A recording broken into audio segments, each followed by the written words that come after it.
Welcome welcome to ஆனந்த சமையல். இன்றைக்கி நம்ம மட்டன் சுக்கா ரொம்ப டேஸ்டியாக எப்படி செய்கிறதுன்னு பார்க்கலாம். அதுக்கு குக்கர் எடுத்து நல்லா காஞ்ச பிறகு ஒரு 2 ஸ்பூன் ஆயில் ஊற்றி அதன் கூட 1 ஸ்பூன் இஞ்சி பூண்டு விழுதையும் போட்டு நல்லா பச்சை வாசனை போகிற வரைக்கும் வதக்கலாம்.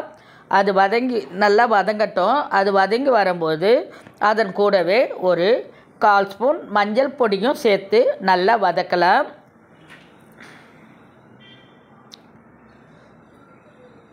இப்போது நான் இதுக்கு ஒரு 1/2 கிலோ மட்டன் எடுத்து அலம்பி சுத்தம் பண்ணி வச்சுருக்கேன். இப்போ இந்த மஞ்சள் பொடியை போட்டு இந்த மஞ்சள் பொடியும் ஒரு வதக்கிடலாம். ஏன்னா மஞ்சள் பொடி தீஞ்சிரும். ஒரே ஒரு பெரட்டு அந்த இஞ்சி பூண்டு அதோட வதக்கிட்டு இந்த வச்சிருக்கிற மட்டனை இதனோட சேர்த்துடலாம்.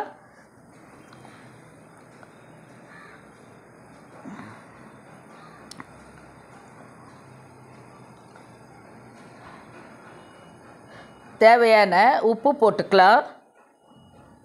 உப்பு போட்டு நல்லா அந்த இஞ்சி பூண்டு விழுது மஞ்சள் பொடி நல்லா மிக்ஸ் பண்ணி விடலாம். ஒரு 2 நிமிஷம் அது நல்லா எல்லா கறிக்கும் பரவுற மாதிரி நல்லா மிக்ஸ் பண்ணி விட்டுட்டு குக்கர் மூடியை தட்டு மாதிரி போட்டிருக்கேன். வெயிட் போடலை, லாக் பண்ணலை. சும்மா தட்டு சில்வர் தட்டு போட்டு மூடுவல அது மாதிரி போட்டு ஒரு 3 நிமிஷம் அப்படியே வச்சிடலாம். அந்த கறியிலேருந்து தண்ணி வரும். அந்த தண்ணி வர வரைக்கும் வெயிட் பண்ணிவிட்டு அதன் பிறகு 1 டம்ளர் தண்ணியை பச்சை தண்ணியை ஆட் பண்ணி இப்போ குக்கர் மூடி போட்டு வெயிட் போட்டு ஒரு 3 விசில் வர வரைக்கும் அதை அப்படியே விட்டுடலாம். இன்னொரு பக்கம் இதுக்கு ஒரு பொடி தயார் பண்ணிக்கலாம். கடாய் வச்சு 1 ஸ்பூன் தனியா, 1 ஸ்பூன் மிளகு, 1/2 ஸ்பூன் சீரகம்,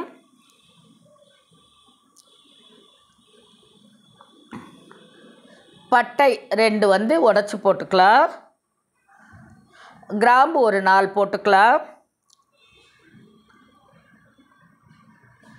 ஏலக்காய் ஒரு 3 போட்டுக்கலாம். இது எல்லாம் பச்சை வாசனை போகிற வரைக்கும் கொஞ்சம் மிதமான சூட்டில் வறுத்துக்கலாம். இது தீயக்கூடாது. தீஞ்சால் சுக்கா கொஞ்சம் கசக்கிற மாதிரி இருக்கும்.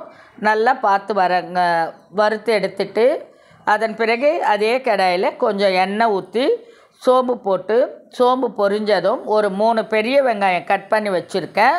அந்த பெரிய வெங்காயத்தை நம்ம நல்லா வதக்கிடலாம். அதுக்குள்ளே அந்த மிளகு சீரகெல்லாம் ஆறிடுச்சுன்னா அதை மிக்ஸி ஜாரில் நைஸாக அரைச்சிக்கலாம்.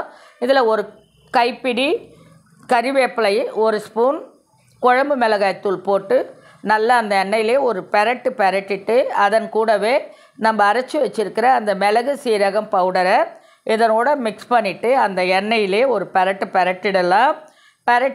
பெரட்டிட்டு இப்போது குக்கரில் நம்ம எடுத்து வச்சுருக்கிற கறியை அதில் இருக்க அந்த தண்ணியோடையே இதில் கொட்டிடலாம். கொஞ்சம் தண்ணி தான் இருக்கும். நம்ம 1 டம்ளர் தண்ணி தான் ஊற்றிருக்கோம். அந்த தண்ணியோடையே இதில் குக்கரில் இருக்கிறத எடுத்து கொட்டிட்டு இந்த கலவையும் இந்த மட்டனும் நல்லா மிக்ஸ் ஆகிற வரைக்கும் ஒரு 2 நிமிஷம் கைவிடாமல் நல்லா பெரட்டுங்க. இந்த ஸ்டேஜில் காரம் உப்பு இருக்கான்னு பார்த்துக்கங்க. கரெக்டாகவே போட்டிருக்கோம், இருந்தாலும் பார்த்துக்கங்க. பார்த்துட்டு இல்லைன்னா போட்டுக்கலாம். ஒரு 2 நிமிஷம் 3 நிமிஷம் நல்லா பெரட்டி விடுறச்ச நல்லா ட்ரை ஆகிடும். மட்டன் சுக்கா சூப்பராக ரெடி ஆகிடும். அதன் பிறகு கொஞ்சமாக கொத்தமல்லி இலையை மேலே தூவிட்டு இன்னொரு பாத்திரத்துக்கு மாற்றி எடுத்து வச்சா சூப்பரான சுக்கா ரெடி. மட்டன் சுக்கா ரெடி. தேங்க்யூ.